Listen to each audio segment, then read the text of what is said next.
25, and we are on verse 40. It's a long-ish chapter. On the last verse, on the last pasuk, we learn about the death of Naval.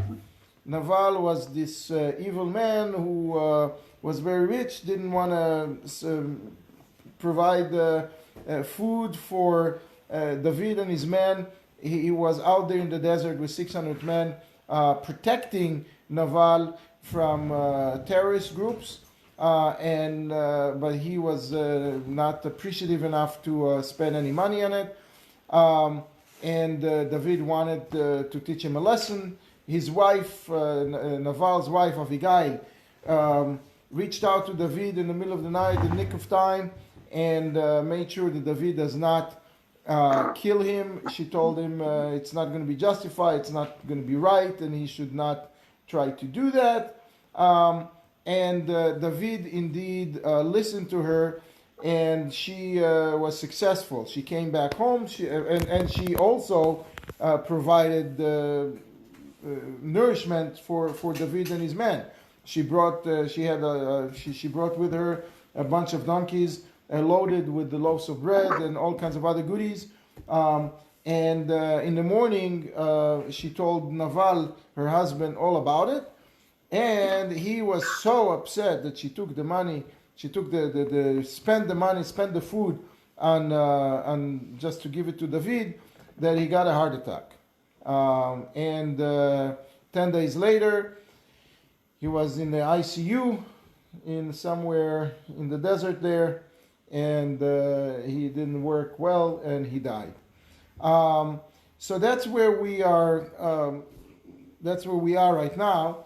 And what's very interesting is that we have a verse last time that we learned the verse that he died, and then David heard that Naval died, and he was very thankful to Hashem for doing the justice instead of David performing the justice. God did it for him. He was very appreciative of it. And then in the same pasuk, right at the end of it, in a very odd way, there is 6 or 7 words. Vayishlach David vaydaber ba'Abigail lekachta lo liisha. That David right away was making a move, so to speak, and was figuring out. He sent because she was sitting shiva. Abigail was sitting shiva on her husband. He was sending messengers to see if she would be agreeable to marry him right on the spot. This is like a very, very quick move. Sort of looks like odd. So in order to understand it, we have to just remind ourselves a little bit of how she was talking to David and how she was talking about Naval, her husband Naval. She knew that her husband is a wicked man. She had absolutely no respect for him except that he was her husband, and naturally speaking, she had something towards him. But she really knew who she's dealing with. She was the brains behind the business, behind the success. She was very successful. She was very talented. She was very beautiful.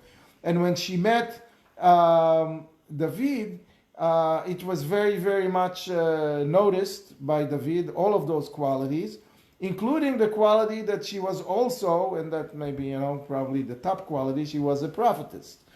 And she was able to tell David, review what the lifetime of David until now, and sort of hinting what will happen to him if he listens to this warning and not take action against Naval, her husband.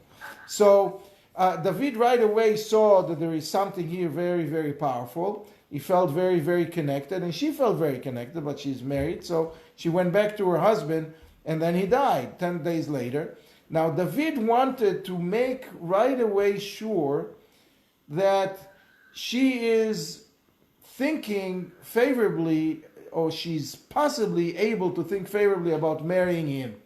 meaning that she doesn't have any anything in her heart, any resentment towards David for causing this turmoil, because her husband after all died because she gave money to David and his men, and he was upset about it. He got a heart attack. So it's very easy in that situation to blame David for it. Now, in order to know if she's blaming him for it or not, David had to send messengers to the Shiva house to sit and pay respect to Naval, but also listen how she's describing what happened in the past 10 days, what happened in the past 12 days, since David was sending his kids to ask for food and it was refused, and the whole story. It's 11 days, the whole story. So it was very important to David to hear right away how she's talking about it. Because later on, maybe she's not going to tell the truth, she's afraid, she's in awe, she's whatever, he wanted to know what she really think. And the best time to know it is right away when someone unfortunately is suffering, sitting Shiva. They typically open up and say what's on their heart without too much filter. So that's why he sent the people. And when they heard how she's talking and how she's describing her husband and how the relationship, they felt that they can ask gingerly, what would she think about when time comes to marry David. That's why these words are attached to the Shiva. He died, and they say she was in mourning, and then David right away asked, will she be agreeable to marry him? Now, then the next pasuk where we're really starting in verse 40, Vayavo avdei David el Avigail haKarmela וידברו אליה לאמור דוד שלחנו אלייך לקחתך לו לאישה. Now, this is the second time that they're coming. After the Shiva and way after the Shiva, because the law is that when a woman loses the husband, she is not allowed to marry right away, because she has to wait 3 months to see if she's pregnant. Because after 3 months, you can see already if she's pregnant or not, and then you would know if the child is the child of the first husband or the second husband. So it cannot be back to back. There has to be some cool-off period just to see, to make sure that there is no, because when there is a child, it needs to know who the father is, to know who to marry, not to marry.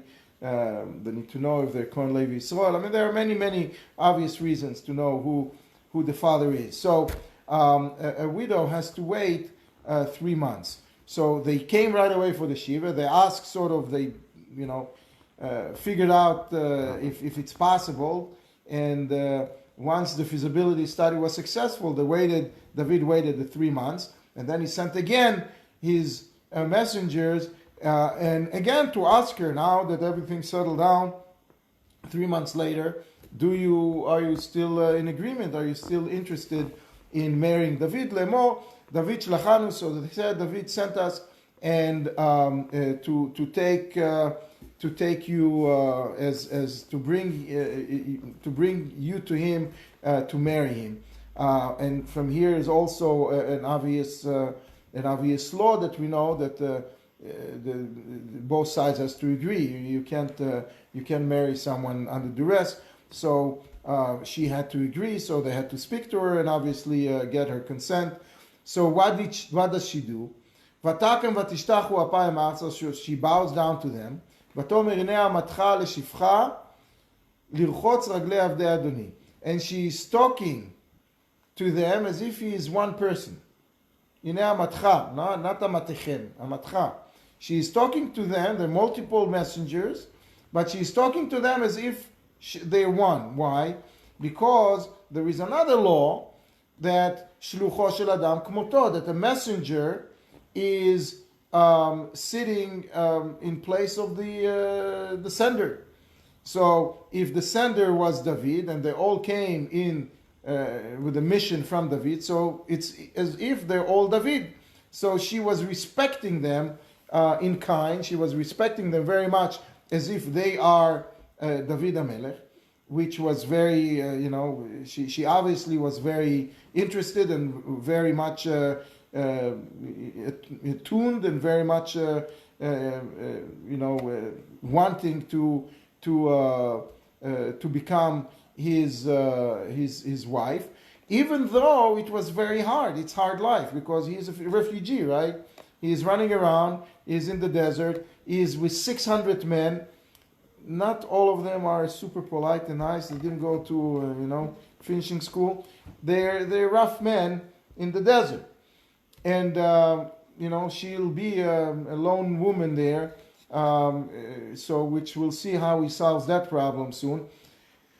By marrying two women at the same time. So there are two of them instead of one.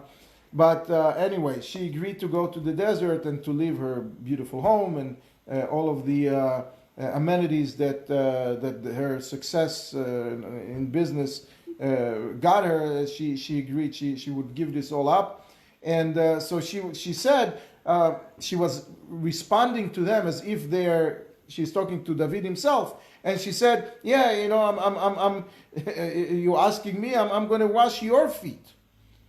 As if she's washing the feet of David HaMelech. She was very, very into understanding who David was, the greatness of that man who was on the verge of killing her husband, but she talked sense into him and he listened.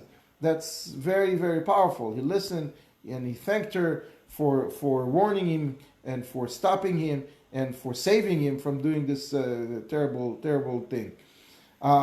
So ותמהר ותקם אביגיל ותרכב על החמור, and so she right away without any waiting further ado, she hopped on the donkey, and חמש נערותיה הולכות לרגלה, and she took her five mates who were helping her, and ותלך אחרי מלאכי דוד ותהילו לאישה. So before and she walked after the messengers of David to become his wife. Now in verse 41, we're saying Avdei David's servants, and in verse 42, the same people are being called Malachei David, David's messengers. So why are we saying it two different ways? Is to convey two different things. In 41, when she came in, when they first met her, and they were representing David, in the mission to ask her to be his wife, they were totally nullified, totally submissive, totally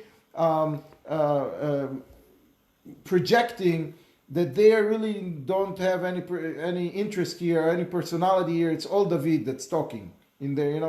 It's David's David's words coming out of their mouth. So they're called the servants.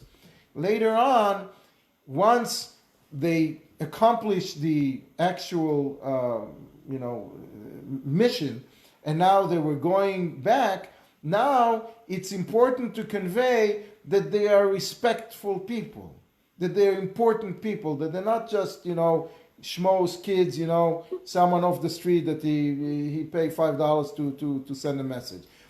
He sent to her a very respectful mission of people, group of people. So here they're called Malachei David, Malachim from the word angels, from the words messengers, not servants.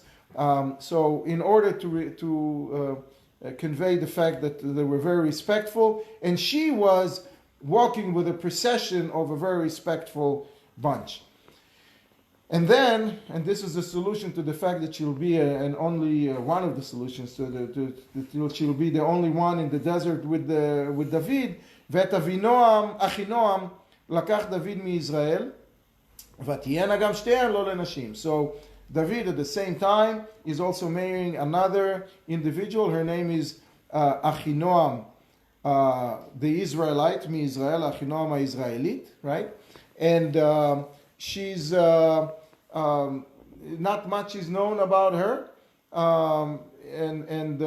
she's mentioned, I think, one more time later on when there is a war between some of the terrorist groups, the terrorist nations around there, and they actually took both Achinoam and Avigail, both of David's wives. They captured them, they took them into captivity, and David hears that and right away rushes to save them and save them. So that's the only other place I think that she's mentioned. So we don't know much about her, but what we do know that David ותהיינה גם שתיהם לא לנשים, so גם שתיהם, also both of them. What does that mean? On top of his first wife Michal, he was married already to Michal, which we'll meet in the next pasuk and we'll have a whole discussion about. But Michal, the daughter of Shaul, right, the daughter of the king, she was his first wife, and until now his only wife. So he took also those two on top of her, so now he has three wives. That's one explanation.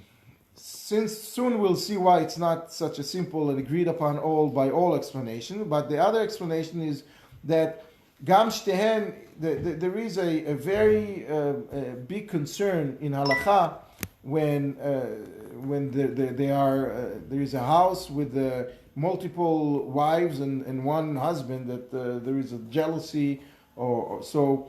What the pasuk is telling us here, that he made sure that there is no jealousy. He took them equally, and that means that she was on par with Abigail's qualities. She was also very talented and very smart and very beautiful and very, amazing. She wasn't a prophetess, but other than that, she was really an equal. So that's why he's mentioning that, he took two very great ladies to be his wives. And then we come into the next pasuk, which is probably going to consume a whole bunch of time now. ושאול נתן את מיכל ביתו אשת דוד לפלטי בן ליש אשר מגלים. Ouch. So you win some and you lose some, right? So he got two wives but lost one. What it means over there is what here. This is the pasuk. I'm sorry. Here you can see the translation that Saul gave his daughter Michal, who was married to David, right? He gave his daughter Michal to a gentleman by the name of Palti ben Laish from Galim, wherever that is.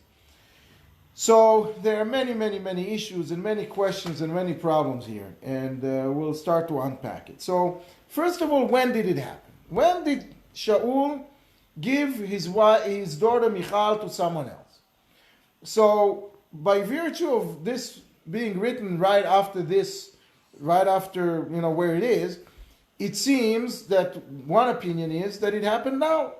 That after he took Achinoam and Avigail to be his wives, Michal was not with David. Michal remained close to her father Shaul in the capital city wherever she was staying. But she was not running around, she was not escaping with David, because she would not go against her father that way. So she remained, and Shaul saw that David, obviously it was the news came that David took two other wives because he was not able to be with Michal, or for whatever reason. So Shaul says, you know what, you're replacing, or you're encroaching or breaching the covenant with my daughter, so you're not going to have my daughter. And he took his daughter and gave her to another person to be married. So that is one opinion, that it happened now as a result of the two weddings. Another opinion is that it happened way, way, way before. And as soon as David started running away and coming back and running away, it happened several times. Shaul was not happy with that arrangement altogether. He was offering his daughter as a prize for the person who would kill Goliath. That's how it started. Now David killed Goliath, he has to give him money and his daughter, right? That was the agreement. But he wasn't happy about that, so he put in all kinds of additional conditions that were not part of the original idea. And the condition was, bring to me proof that you killed 100 plishtim, 100 orlot of plishtim, you know. And David says, you know what, you want 100, I'll bring you 200, you know. So and when he brought the 200, dead plishtim, a proof of the 200 dead plishtim, Shaul had no choice anymore, and he had to give him Michal as wife. So that happened way back when. But as soon as David started running away, Shaul did not feel that this is right for his daughter to be a daughter of a refugee, especially the one who is escaping the king himself. So therefore, he sort of, as a retaliation as concern for his daughter, or a combination of both, he gave Michal to someone else. So either it happened way before or it happened just now. So that is why. This is when. Now the question also is why, and we mentioned either because he saw that she was being replaced by two other women, or that because he didn't really like David. That's the why. And now the big question is how. How can someone take someone else's wife? I mean, she was married. What does it mean? It's not a suitcase that you take and you give to someone else, you know? What's going on here? So she was married. It's a sacred thing. So the point is, the rabbis are struggling with it, and it seems that it's very much Shaul did not consider her being married. Why? There is a law which we talked about. We mentioned it way back when. There is a law that when someone has a debt, okay, so person one, Reuven, borrowed money from Shimon. Okay, so Reuven has to give Shimon back the money, and on account of that, instead of giving the money, Shimon is saying, "Let me marry your daughter." And Reuven is forgiving. Shimon is forgiving the loan on account of getting a wife. So that is not legitimate. You're not allowed to do it, because there is a need to give consideration to the wife when she get married. So that's why we're giving a ring that's worth a specific amount, at least a specific amount of money. Shve pruta. It needs to be some consideration. So, but to forgive a loan, that's not consideration, because you have to give it anyway. So it's not. Milveh, the halacha is that a mekadesh b'milveh and a mekudesh. Someone who is trying to marry someone on account of forgiving a loan, that's not considered consideration. That's not good. So Shaul felt that what was happening here is that David didn't give money to marry Michal. All that happened is that Shaul owed him a lot of money as a reward for killing Goliath. And now he is not going to get this money. Instead of the money, he took Michal. So the marriage was not really a marriage. It was not a legitimate marriage. And the proof that 200 torlot, the proof of killing 200 plishtim, it's not worth money, you know. 200 torlot apparently is not something that you pay money for in an open market to buy. So it's not worth any money. So that was not worth anything. So it was an illegitimate marriage, and therefore he can take her. You know, it's not a problem. You know, she was not really married. She was just living with him, but she was not really married to him in a legitimate way. That is, according to some, what went through his mind. there are a lot of questions about it, and it's not simple, and it's not really working well. It's not working well because later on David is requesting to get her back. He wants Michal back.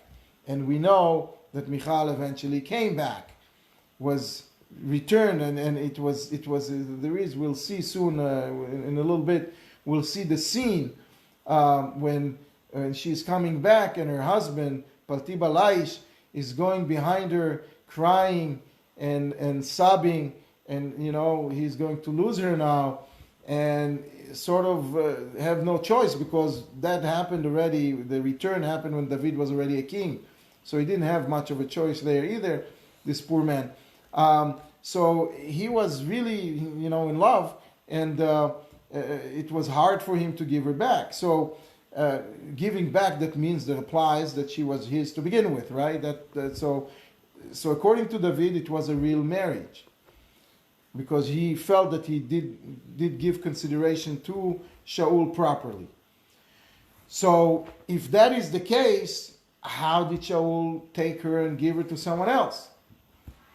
So there are several explanations, and there are a couple of the explanations are saying that basically that what happened then is that Shaul saw that David, because he made David his warriors, part of the army, if you recall, and before he started running around, he was running to protect the Jewish people and leading some wars, and then he started running around. So anyway, he wasn't home. He wasn't home before, he wasn't home after, he was coming in and out. And Shaul didn't like it. He wanted, a nice 9-to-5er to marry his daughter. And David was not a 9-to-5 individual. So he made him give her a get. He forced him to give her a get.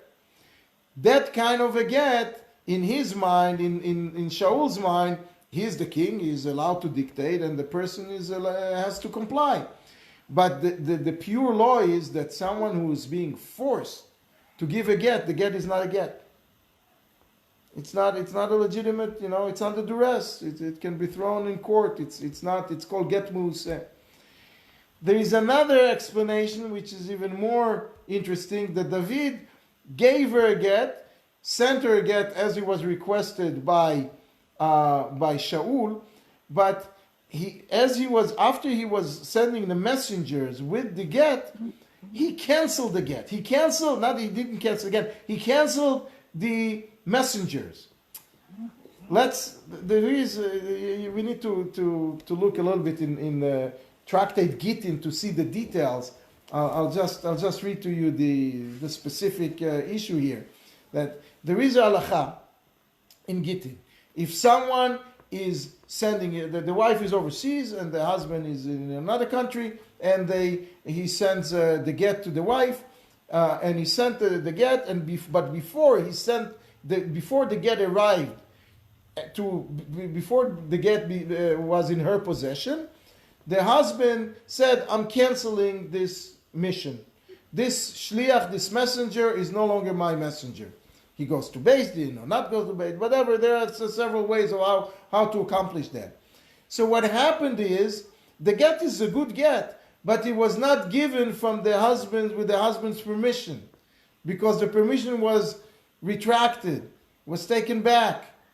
And the halacha is that if the permission is taken back, this is not a get, and therefore that woman is not really divorced from the husband. And there are all kinds of discussions. How do we make sure that people don't play shenanigans like that? But whatever, that's not important right now. What's important is that David canceled the get. So in Shaul's mind, she was divorced. In David's mind, she wasn't divorced.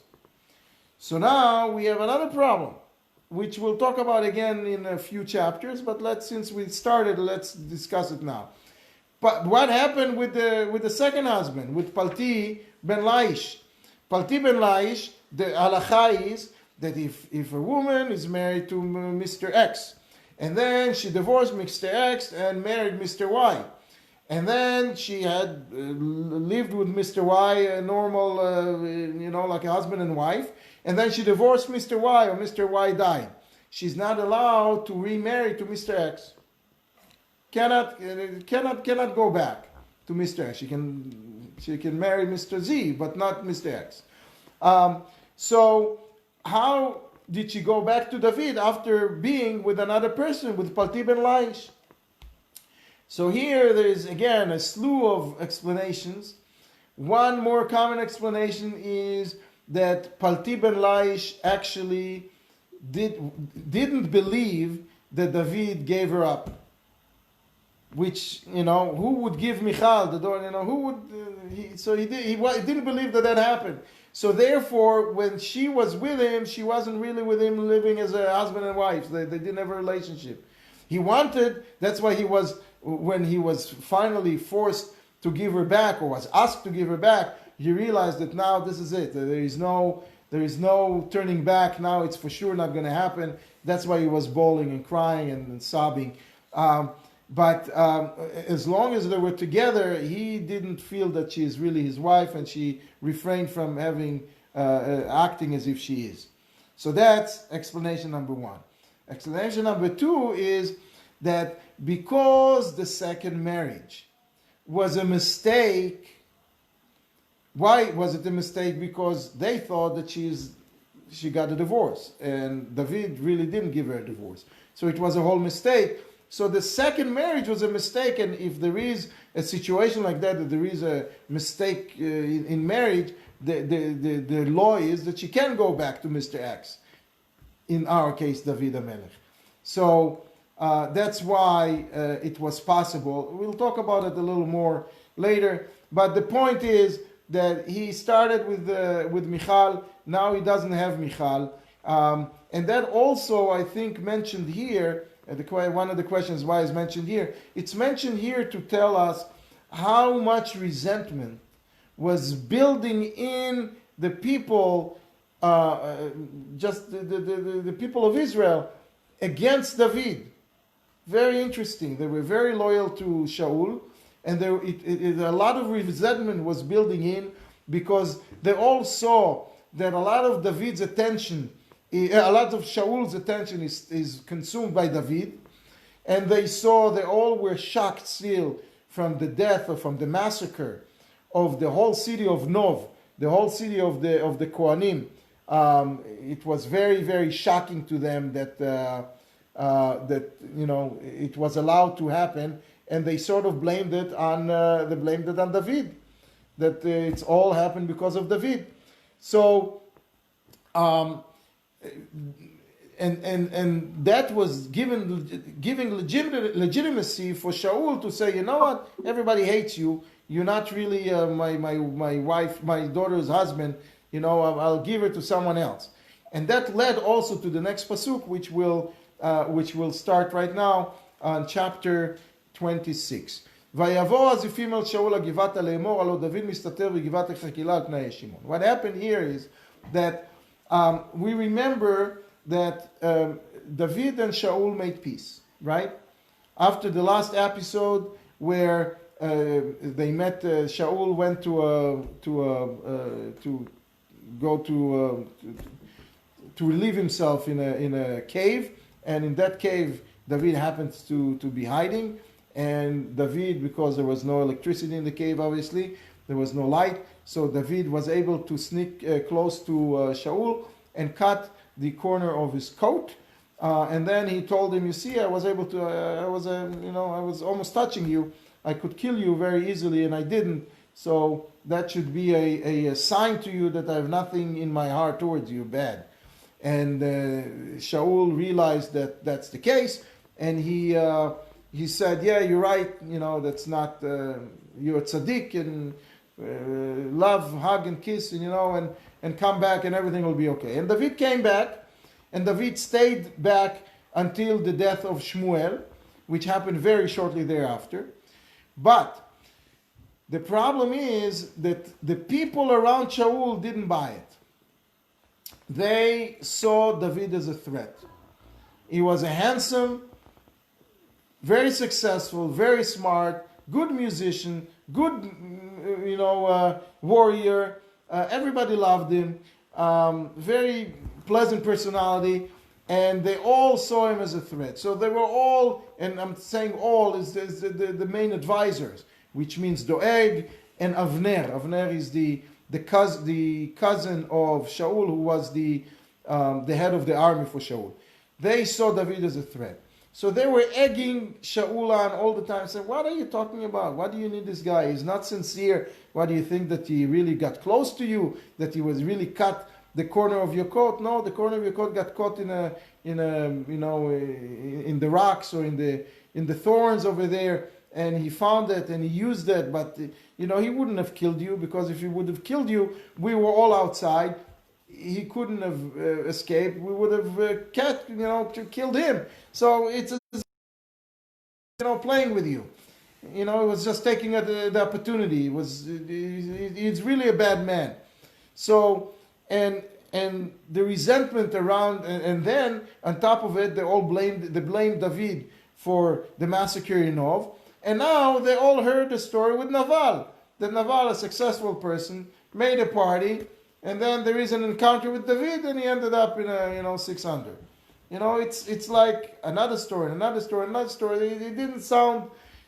didn't do good PR for David. So those people from Zifim, where is Zifim? Zifim is, if you imagine the center of Yam HaMelech with the Dead Sea, a little bit east of that. That's it's called the desert of Zifim, around Metzada area.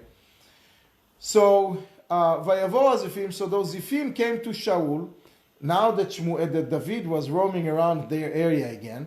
So they sent messengers to the Giv'ah. The Giv'ah is a couple days walk, or 2-3 days of walking over there. And they sent the messengers to tell, hey, we see David around here. Begivat HaChakilah, on a certain hill, around the corner from us. Maybe you should come get him. So Shaul, having the troubled personality at this point of his life that he had, and the very bad advisors that he had, didn't take much to get him to start chasing David again. So he picks up the ball and says, "Vayakam Shaul vayered el midbar Zif." He right away goes. V'ito 3,000 ish bechurei Israel. He took with him the 3,000 ish, the 3,000 top soldiers, levakesh David b'midbar Zif, to look for him. It doesn't say here to kill him now, maybe just to arrest him, maybe just to bring him, maybe, I don't know, maybe to ask him what happened with Nava, I don't know. It's not clear why, but it's definitely not, David didn't feel comfortable that it's because he wants to kiss him and hug him, you don't do it with 3,000, the top-notch unit. So he brought the 3,000 people. Now we mentioned two chapters ago when the last time that Shaul was running around and trying to catch David, he also had 3,000 people, most likely the same 3,000 people. But over there it says Bachurei. Bachurei with a patach, which means the boys, the boys of Israel, right? And here it says Bechurei, the best ones, the selected ones. So why is the difference? So the rabbis are telling us, this is to tell us that the soldiers, the top soldiers in a Jewish army has to be also very, very good people. Has to be very, very selected, very quality people. You cannot take, empty out the prisons and say, okay, you go be my soldiers. You have to take the very, very top-most refined people. There is, we mentioned it at the time, that the Torah is giving a pass to people that are about to go to the battle. So if there is a battle, there is a war, and everybody needs to join because it's a war that is a mandatory war, milchemet mitzvah. But there are 3 exemptions. Exemption number 1 is someone who just got married. If you got married, you have to stay, to be with your wife for a year. Don't run to the war. That's number 1.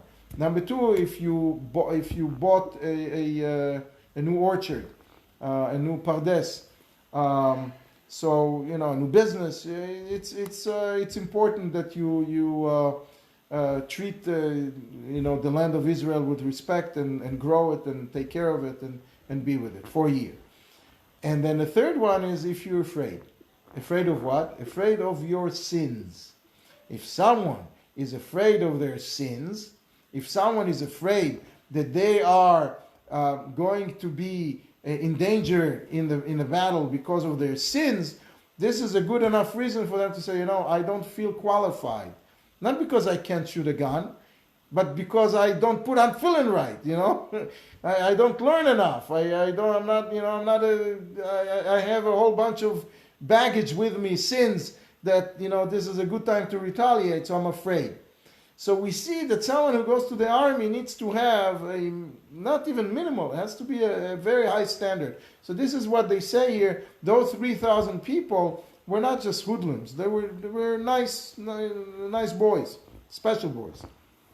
Anyway, so he took these 3,000 boys and he came he was trying to, is the rabbi here?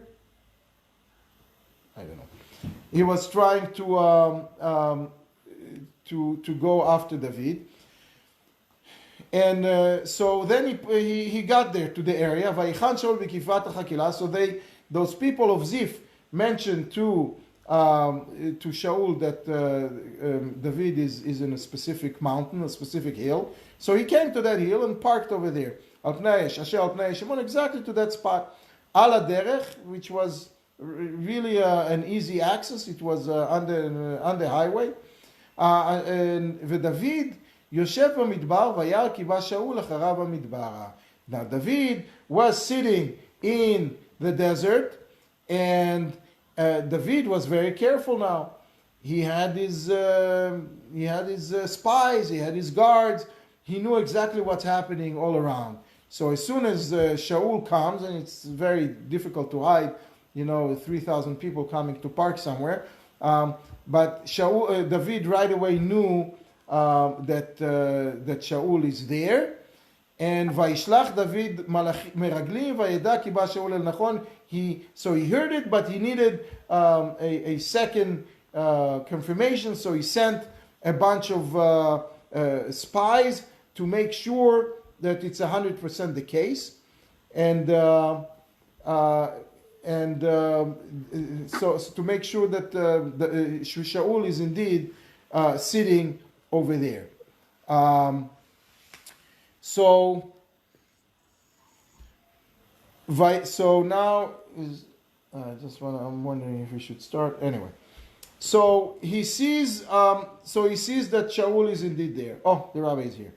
So I don't want to start the next thing because it's sort of long. So I think it's we can finish here and we'll continue next week.